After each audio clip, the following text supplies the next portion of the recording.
Hi there, Robin here from Expert Island, and today we are talking about a PYLE head unit with a CD player, and it's marine audio, even though it's black.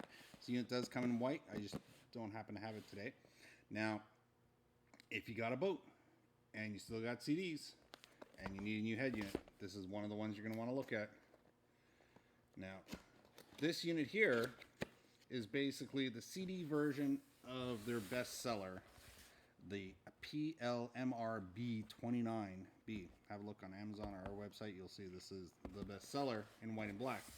Right behind that is this guy, if you need a CD player. Now, it's a bigger unit than the 29 without the CD player because you've got to have a full-size chassis to carry that CD player inside of it. Now, really well done. They give you a little case, which I was surprised when I saw that in the box. I didn't think they did that, but there it is. We've got the wiring harnesses, and we've got a remote control along with the instruction manual. And look at that, a little install kit all done in the kit. Now, this one here, just like the other ones, is 4 times 75 watts. That much I do know right away because it's a very, very popular unit. It also has preamp outputs, 4 preamps, so back and front preamped out, and also easy setup and easy installation. Now, if I'm not mistaken, I thought, yes, here it is. It is removable if I press the right button. Right there. So, bottom right-hand corner, release mechanism, releases the faceplate, and this is the actual unit. Now, behind the unit's where they actually have the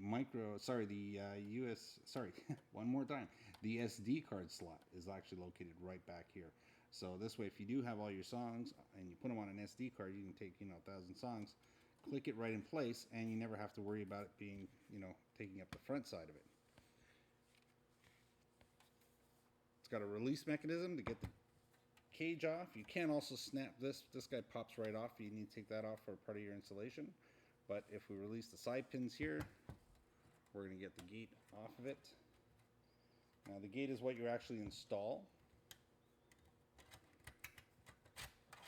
I'm not going to get it off unless I take the screws off. We're going to leave the screws on, so we'll leave the gate right where it is. Now, the gate has all the bending flanges on it, so this is how you're going to install it. Now, if your boat already had a rating and you take it out, I'd recommend replacing the gate because the lockdown mechanisms where it actually catches aren't always in the same place. So it's a good thing to just pop out the old one, pop in the new one. Don't forget, on this unit, if you don't want to damage it internally, they have transport screws for the CD player. It locks down the laser inside the unit to make sure it doesn't float around. So you can actually just take this off with a Phillips screwdriver.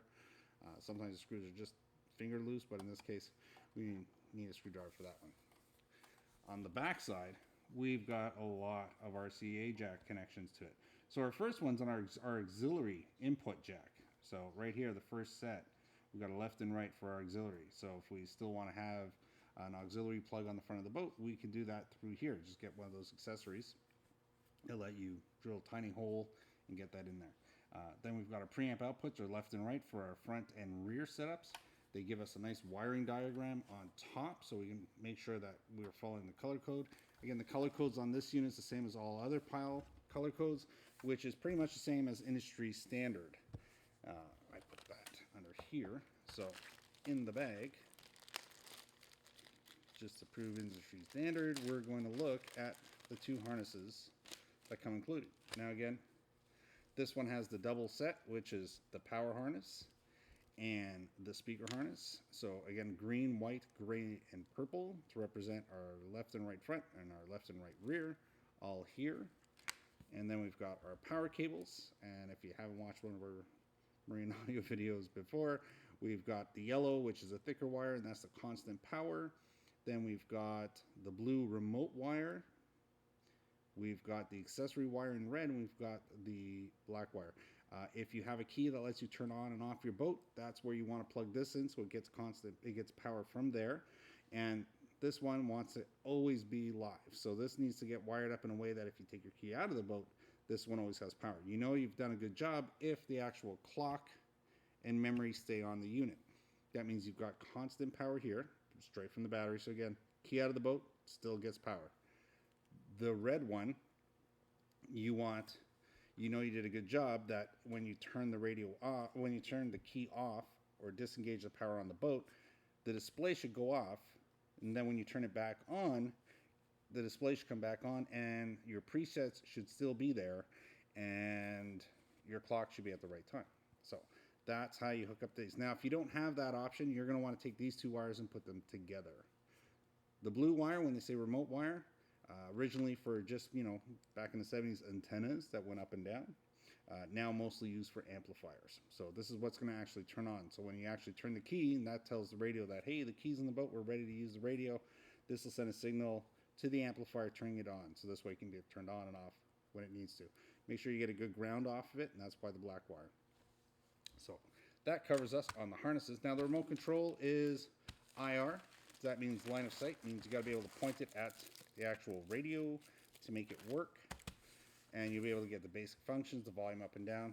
So, I mean, if you're not looking for things, if you want Bluetooth and you want all the ease of use from your phone, for sure, this is going to do the job for you. Not being my friend because I didn't put the cover on back right. And if you're looking for additional app features, stuff like that, you're going to want to upgrade. Doesn't make this a bad unit, it makes it actually a very good unit, because a lot of people don't necessarily want the app for their phones or all the extra stuff. Then you're definitely looking at getting this radio and having all the features that it has on it. Again, Bluetooth, we're still going to be able to play from our phone. So if you've got a playlist, or if you do use Pandora or Spotify, you can use the app and it'll drive it right to the actual unit. So that all works still. Let's see if I got it right this time. There we go. I got it right this time. There you go. Just wanted to show that that actually works. And it does. Just make sure it's all put together properly. Antenna on the back. Now this has a regular AM/FM tuner in it, so it's not a high-def tuner. So again, another reason why people go out and spend more money on, let's say, the Kenwoods in the world, or the Sony, or the Clarion, because it does have a HD tuner in it, CD quality, versus regular FM. But again, if you're buying this primarily for CD players use, for being able to use USB SD cards for MP3 play, and you want to use Bluetooth on it, 4 times 75 watts, a lot of power, a lot of features on the back. Really nice unit. So there we go. If you got any questions or comments, the model number that we've been talking about has been the PLCD43BTM. Now there is a version in white. We'll put that in the link down below, so you have links to both of them. If you haven't already, don't forget to subscribe. That helps us know if we're going in the right direction.